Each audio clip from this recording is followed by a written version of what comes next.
댓글에 궁금한 사항을 영상으로 찍어달라는 얘기들이 이제 늘어나고 있는데요. 모두 다 그 해소할 수 있을지는 모르겠지만 최대한 할 수 있는 만큼은 해드리도록 하겠습니다. 그리고 이미 이제 동영상을 찍겠다고 말씀드린 건 반드시 동영상을 찍을 거니까 그 부분도 참고해 주시고요. 오늘은 약간 흐름이 바뀌고 있는 느낌이 보여서 이게 이제 언제까지 올라가고 언제 내려갈까요? 라고 질문을 하신 분이 있으세요. 이제 그 부분에 답이라고 하면 좀 그렇고 하여튼 참고하시라고 동영상 올립니다. 여기 보시면 이제 대규모 실업이나 실직이나 이제 그 급여 삭감이나 이런 것들이 이제 주하고 지방 정부에 곧 다가올 거다 이런 얘기들을 하고 있는데요. 주하고 지방 정부가 지금 이번 주에 아마 그 의회에서 통과되는 그런 법안 안에 이 주하고 지방 정부에 대한 지원 부분이 빠져 있나 봐요.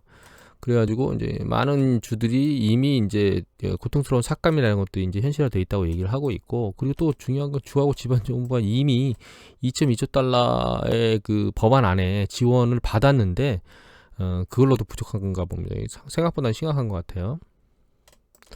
그다음에 이제 뉴스프링 기사인데요. 이 신용카드 부채버블이 터진다라고 돼 있는데 이제 밑에 내용을 보면 1억 2천만 개의 신용카드 계좌를 보유한 캐피탈원은 이미 1% 고객들한테 대금 결제 연기를 승인했어요. 이게 탕감해 준 게 아니고 연기를 승인했죠. 그런데 문제는 급한 불은 껐는데 문제는 대규모 디폴트를 피하기는 힘들다는 게 의견이 지배적이라는 겁니다. 여기서 대규모 디폴트라는 건 개인 파산을 말합니다. 그러니까 개인들이 그만큼 상황이 어렵다는 거죠. 그럴 수밖에 없는 게 이제 최근 이렇게 신규 실업수당 청구 건수가 한 달 만에 한 2,650만이 지금 실업에 그러니까 몰려있는 상황인데, 이게 이제 실업률이거든요. 이제 이건 이제 파란 실업률이 이제 이쪽인데 4.4%라고 이제 미국 실업률을 얘기하고 있지만 실제로 이거는 월 단위로 집계를 하기 때문에 우리가 이제 실업 청구를 계속 해온 이제 누계적으로 해온 전체를 반영하지 못해요. 그래서 주 단위로 발표되는 이게 이제 그 실업보험에 가입한 실업률이 있거든요. 그게 이제 1%대에 있다가 지금 11%까지 올라갔으니까 실제 실업률은 상당히 높을 겁니다. 결과적으로 지금 이런 상황이기 때문에 이제 개인들의 그 파산은 불을 보듯 뻔한 거고, 문제는 이제 얘가 단기간에 회복되지 않을 거라는 거예요. 그러니까 이렇게 생각하시고 있는 것 같아요. 경제가 재개되면 옛날로 확 돌아간다. 근데 저는 옛날로 확 돌아갈 수 없다라고 생각하고 있거든요. 기업도 마찬가지고 개인도 마찬가지고 일단 자체적으로 긍정적이면서 위험하지 않다라고 인식하는 사람들도 있지만 반대로 굉장히 수축되어 있는 사람도 존재하기 때문에 그 코로나 이전 사태는 돌아갈 수가 없습니다. 사실 심리적으로. 또 한 가지 이거는 아주 우스운 게 아니고요. 굉장히 희한한 거라고 얘기할 수도 있는데, 잘 보시면 지난밤에 이제 유가가 이렇게 확 내려갔어요. 어느 정도 내려갔냐면 23% 폭락했습니다. 유가가. 그런데 S&P 500은 올라갔어요. 몇 퍼센트? 1%, 1.47% 올라갔어요. 그러니까 유가는 이미 단독인 상황으로, 유가 단독으로는 주식시장에 영향을 거의 못 미치는 상황으로 갔어요. 그러니까 이 투자자들 머릿속에, 미국 투자자들 머릿속에 쉐일 산업이 붕괴되는 건 아예 기억속에 지워진 것 같아요. 일단 추세적으로 지난주에 올라간 거가 아주 단순합니다. 경제 재혁분에 대한 기대감이 이제 끌어올렸다는 얘기예요. 이제 핵심은 이거죠. 이제 넓게 퍼진 그런 어떤 리세션에 대한 그 기대감, 어떤 그런 그 기대치가 상대적으로 짧을 수 있다는 거예요. 여기 시언리, 그러니까 굉장히 짧게 지나고 끝날 거라는 거죠. 그러니까 이제 재오픈, 경제만 재오픈하면 경제가 올라갈 거다 이렇게 예측하는데, 이건 투자자들의 기대감이고, 사실 지금까지 많이 보여드렸지만 유수의 기관들이나 이런 쪽에서는 사실 이제 짧게 끝나지 않고 더블딥이나 이런 것들을 예측하는 사람들이 상당히 많은데다가 이미 수세기 동안 아이칸이나 워렌 버핏과 같은 수세기 동안 투자에 성공했던 사람들도 지금 이제 불투명성이 많기 때문에 이렇게 단순하게 기대를 하는 건 사실 위험하다고 생각하고 있습니다. 저는 개인적으로 이런 기대감을 가질 수밖에 없는 패턴이 사실 보이긴 보입니다. 이제 여기 월드오미터의 데이터인데 미국인데요. 잘 보시면 이제 확진자 수가 사실 이제 이탈리아나 스페인처럼 이렇게 내려가는 게 아니고 옆으로 기고 있고 확 튀었는데, 이거는 부정적인 건 아니고요. Calculated Risk 블로그.com에서 나온 자료를 참고를 해보면 진단자 수가 늘었어요. 그러니까 진단하는 수가 늘어났어요. 진단하는 수가 늘어나서 확진자 수가 늘어났는데, 중요한 거는 이제 진단한 수 대비 이게 확진자로 되는 거예요. 몇 퍼센트가, 이 진단 중에 몇 퍼센트가 확진자가 되느냐인데 이제 내려가고 있죠, 추세가.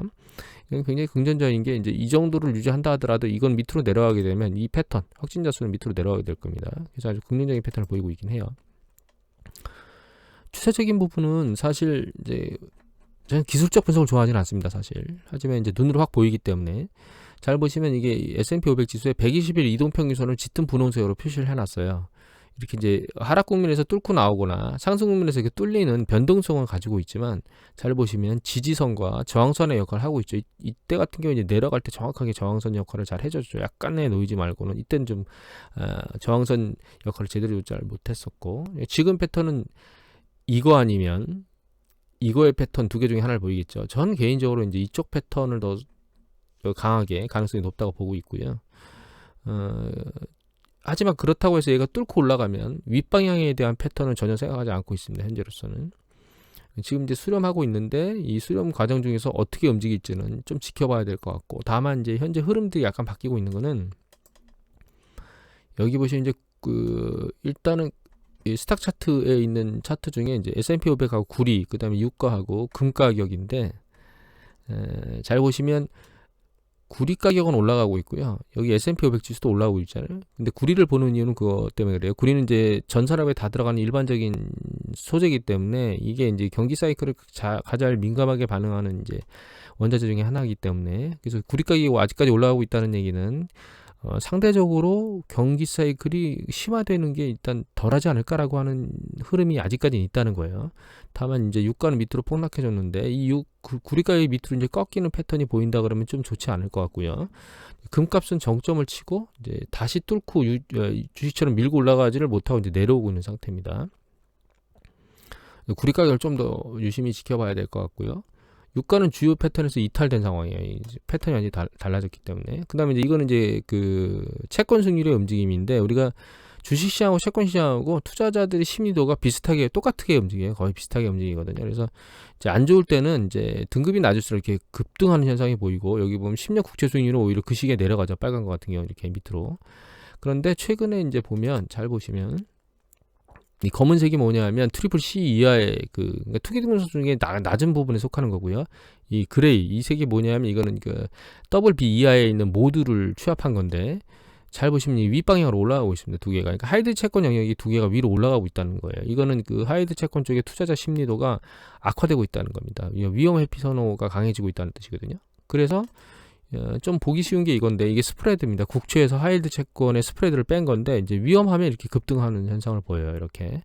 최근 패턴이 어떻게 되어 있냐면, 잘 보시면 내려왔다가 이제 머리가 들리고 있어요. 그러니까 지금 이렇게 들리고 있는데 주가는 밑으로 내려가고 있는 거죠. 그러니까 동조화가 깨진 현 상태입니다. 지금 채권 시장하고 주식 시장하고. 그래서 이제 이쪽 방향, 그러니까 채권 시장은 지금 현재 불안정한 상태라고 봐야 돼요. 향후에 지금 어떻게 움직이겠느냐라고 하는 부분에 대해서 물으신다면, 저는 이제 개인적으로 중요한 게 몇 가지 있는데, 첫 번째 가장 지금 화두가 코로나 치료제예요.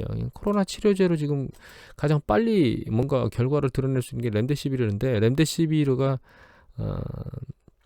길리어드사에서 요번에 이제 임상선이나 이런 게 실패했다 라고 이제 선언하는 그런 상황이 발생한다면, 이때 1차적으로 충격을 받을 수 있지 않겠는가라고 하는 게 개인 생각이고, 두 번째는 실제로 오픈을 했어요. 오픈을 했는데 이제 싱가포르 같은 사태가 발생하는 거죠. 이제 월드오미터 데이터를 보면 싱가포르 사례 같은 경우가 이렇게 초반부에 굉장히 잘 잡고 있었는데 계약을 하면서 확 급등했거든요.